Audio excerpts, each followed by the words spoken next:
I'm Sandi Sutter, this is Norm Sutter, and we've been married for 45 years. And we have I think a really interesting story to share. Pastor John did a message series a while back on the Sabbath, and being lifelong Christians, I thought the Sabbath, I know what that's about. In order to honor the Sabbath, you have to go to church on Sundays, and we always did that. Then Pastor went on and explained several other things that involved the Sabbath. One meaning doing no work. Your children were to do no work, your livestock were to do no work, and Norm struggled with that. So Because we are farmers. yes. So we very much know and understand what it means to not work your livestock, not to do work on a Sabbath day, and that became a struggle. So we started to figure out what would that look like for us in the farm life that we have, because we own our own business with our son and daughter-in-law, and we have a lot of responsibility on the farm, and to think that we could walk away from that completely didn't seem right in our eyes. So we had to kind of figure out how we could honor the Sabbath and still take care of our animals. And we talked to Pastor John, looked through some scriptures, and I could see where we weren't supposed to work them, but I could not find anything where it said not to feed them. And so what we started doing was on Saturday evening, after evening chores, Sandi didn't cook, we would go out to eat and start our Sabbath. Sunday morning we would get up and feed all the livestock, come to church, and then our Sabbath day would begin. Traveling, seeing places, going to different restaurants, joining up with other friends just to enjoy a non-working Sunday afternoon.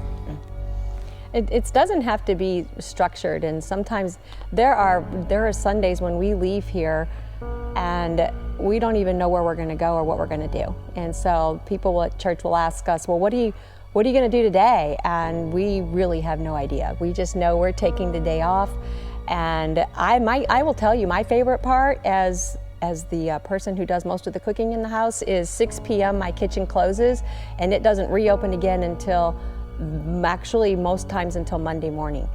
And we eat Sunday morning breakfast, usually grab a little something, but I don't cook any meals. And so our Sabbath begins first figuring out where are we going to eat on Saturday night.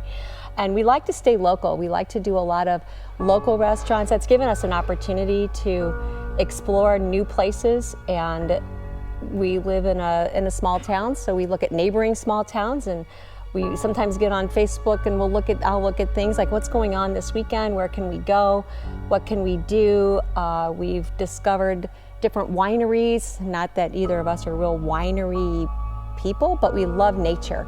And so most wineries are set in nature, and so we can see the landscape. A lot of times it has beautiful lakes, and we'd like to be outside. Our very first Sabbath, I'll tell you about that. Our very first Sabbath was we looked it up because Norm keeps a journal and we write it down. And we just got into the car and we took a drive and we turned out of the parking lot and we like, where does this road go? I don't know. Have you ever been on this road? Well, maybe. So we just started driving down this road, which takes you all the way down to, I don't even know where it really ends. But we ended up in a little bitty town. And we stopped in and we had lunch, and that's one of the requirements is we have to eat. That's what we're hungry. So we leave here, and the first thing we do is usually try to find a place to eat. And a winery, the criteria for us is it has to have food.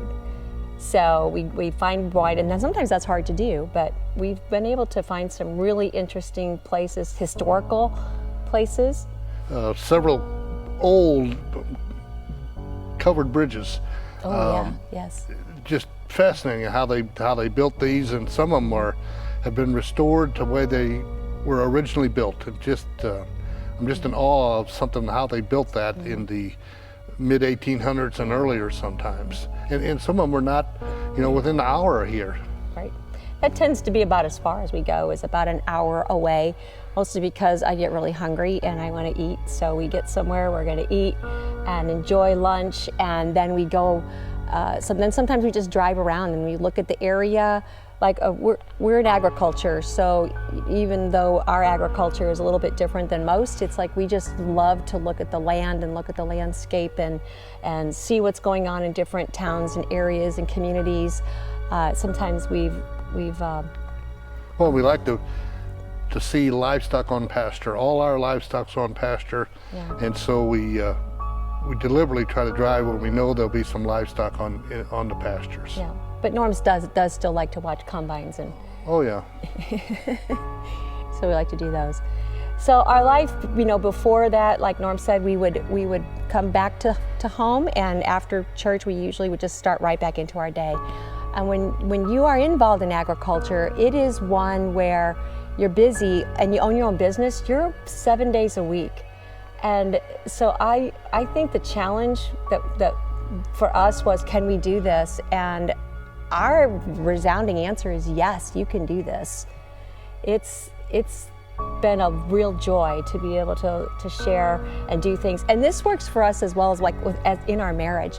When you're working all the time and you're always have responsibilities to do, you're like, okay, you live in the same house, but you're not really communicating, you're not talking to each other. So this has been a good plus for our marriage as well, that gives us opportunity to have dinner together, to go places, to talk about where do you want to go, oh, what did you think of that place? And we really have some good conversation as well while we're out and about and just enjoying each other and enjoying our time off before we head back. Before we started doing the Sabbath thing, if it was a beautiful sunshiny day, I couldn't wait to get back home to try to get something accomplished. And in the message series, Pastor said that, the Lord created everything in 6 days and rested on the seventh. He goes, Norm, do you think you're any better than God, that you don't have to rest? And I never even thought about looking at it that way. But now it makes a lot of sense. One of the things about Sabbathing that I think I probably never really thought about was that I always thought of honoring the Sabbath was on a Sunday. It needed to be in the Jewish tradition, it was always on Saturday, and for Christians it's Sunday. And I never really took into account that that it could be on another day. And one of the things Pastor John talked about was that Sabbath could be any day of the week, whatever works best for you and your schedule. For us, it worked best for a Saturday night and a Sunday, but I know for some people that doesn't work. And for me, after the message series, I started looking more into scriptures, and it was mentioned more than just in the Ten Commandments. And also in the New Testament, Jesus talks about it in several locations. And so I highly would recommend that you at least give it a try. Start practicing the Sabbath and see how it will affect your lives and your children's lives and friends' lives, etc. I think you'll find that, as we did, we found that God blessed that time together, that we didn't end up not getting some things done on the farm. We thought sure that, we're not going to be able to get all our work done. This is going to create a real hardship. And we found it was quite the opposite. God blesses your time when you give Him time, and He honors that. And so we found that that's what happened. And also, I believe that He also blessed us financially as far as that giving us the funds, because it costs money to go out to eat more, and that was a bit of a concern. But yet God really just showed, just trust me and believe me, and I will provide for you. And God is our provider. And so He blesses our time, He blessed our finances, He's blessed our farm. And so honoring Him and practicing the way of Jesus is God just loves on His children when you do that.